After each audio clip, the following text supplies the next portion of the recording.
Una vez relevada, si se quiere, la información, se elaboró una estructura de costos ponderada por el peso de cada uno de estos proyectos, y de esto va a resultar, digamos, el seguimiento que mes a mes se va a hacer el seguimiento, digamos, de cuál es el impacto de cada una de las variables.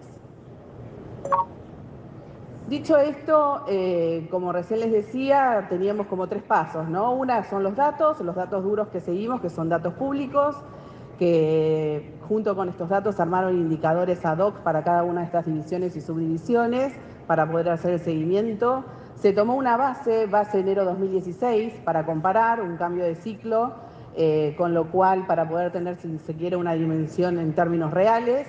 Y el índice está medido en dólares, ¿no? O sea, acá el punto es ver cuál es la incidencia de la macro, ya sea inflación y devaluación, en el costo total de la operación. En segundo lugar, el análisis. Como bien decía Gustavo, el índice va a tener una periodicidad mensual en términos numéricos, pero un análisis cualitativo en forma trimestral. Y toda la información que se reporte va a ser a nivel agregado, sin distinción ni de proyectos ni de empresas. Bien, dicho esto, armado el índice, sacamos los primeros números. Vamos a tomar lo que va del 2023, que nos arrojaron, obviamente es un acumulado del 2,3% entre enero y marzo de este año, aumento en dólares. Esto claramente significa, obviamente, una pérdida de competitividad de la industria, cuando se lo compara que a nivel internacional los costos en dólares están bajando, la inflación está en una tendencia a la baja, y en Argentina es el efecto contrario.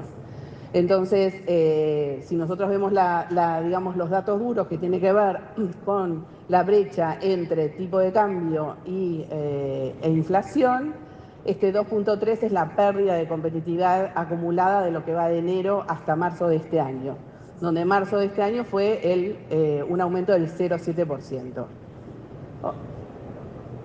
Si lo abrimos al índice, porque ese es el índice general, ponderadas todas las divisiones y subdivisiones. Ahora, cuando abrimos el índice, vemos cuáles han tenido mayor efecto en este último trimestre. Y claramente, con la apertura de paritarias y sí, sentate acá, sí, perdón. Pensé que... Así ves mejor el... Sí, y consumibles, estas divisiones están por arriba del índice general, ¿sí? Como decíamos recién, la pérdida es de 2,3 entre enero y marzo de competitividad respecto a esto es lo que vemos en la economía, y hay una caída, si quiere, energía, combustibles y logísticas, básicamente asociado con que algunos de estos insumos están pisados, y a nivel internacional hay una alta volatilidad, por ejemplo, en el precio del petróleo. Como referencia pusimos el IPC de Estados Unidos, no porque sea una referencia directa, sino como un benchmark a nivel internacional, donde vemos que mientras en Argentina el ICMA da el 0,7 de aumento, la inflación de Estados Unidos fue el 0,5.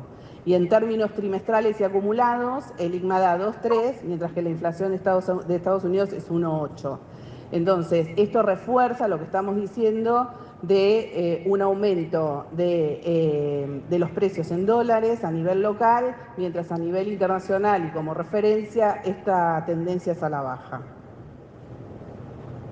Aún así, hay una segunda, digamos, un segundo clic, como les decía, porque cada una de estas divisiones tiene subdivisiones de las cuales seguimos y cuál es el impacto que tienen en el nivel general. Como les decía recién, claramente los que más han incidido y han aumentado en este último mes son materiales repuestos, químicos, las remuneraciones y la energía eléctrica.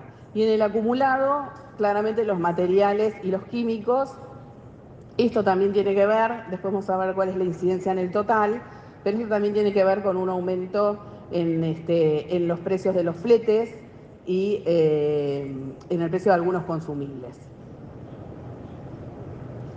Bien, pero ¿qué nos dice el índice y qué queremos decir con esto en el índice, no? Esta es la evolución a partir del 2017, donde vemos claramente que los ciclos donde hay mayor presión en términos en dólares tienen que ver cuando la devaluación o el tipo de cambio está atrasado y va por detrás de la inflación. Y esto sucede tanto en el 2017 como en estos últimos 2 años. En estos últimos 2 años y sobre todo en el 2022, hay dos incidencias. Una es que el 15% de este aumento del 21% en términos de dólares del costo tiene que ver por los desequilibrios macro. Y el 6% la incidencia tiene que ver con aumento de precios internacionales. Entonces, claramente cuando decimos que el acomodamiento de ciertas variables macro podría, digamos, fomentar o aumentar la dinámica del sector, claramente esto es lo que da respuesta a esto, ¿no? Porque si en un 21%, el 15% de la incidencia tiene que ver con la inestabilidad macro, con el atraso cambiario respecto al IPC, claramente este es un factor que está presionando en el OPEX de cada uno de los proyectos. Y para terminar, y que me parece que es importante llevarse, es que la dinámica de los costos no está correlacionada claramente con la dinámica de los commodities, del precio de los commodities. La línea sólida es la variación de los costos y las punteadas tienen que ver con la variación del índice de costo de plata y de oro. Si ustedes pueden ver, claramente, bueno, esto se ve como mucha variabilidad, pero la reacción que tiene el índice de costos respecto a sus aumentos está más asociado a las tendencias de largo plazo y de ciclos económicos, mientras que la volatilidad de los commodities puede ser que los saltos sean mes a mes, incluso motivados por lo que ya sabemos, ¿no? Políticas monetarias de la Fed para estabilizar la inflación a nivel global, desaceleración de la actividad en China, aumento de los fletes, etcétera.